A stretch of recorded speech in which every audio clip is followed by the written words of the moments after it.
নমস্কার বন্ধুরা, ঘরোয়া কাজকর্মের রুবিয়া চ্যানেলে আপনাদের সবাইকে স্বাগত। আজকে চলে এসেছি আমি একটা নতুন ভিডিও নিয়ে। এই ভিডিওতে আমরা আজকে রাত্রের খাবার কি খাচ্ছি সেটা দেখাচ্ছি। আজকে আছে প্লেন রুটি, গমের আটা দিয়ে তৈরি, তার সঙ্গে আছে চিকেন কিমা দিয়ে তড়কা, আর আছে কিছু স্যালাড। দেখুন, রুটি আর একটু তড়কা আর একটু স্যালাড দিয়ে খেয়ে দেখাচ্ছি।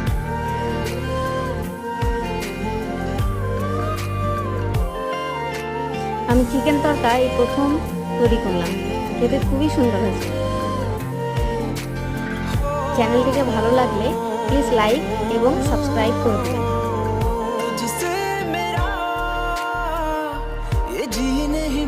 দেখা হবে আর একটা নতুন ব্লগে।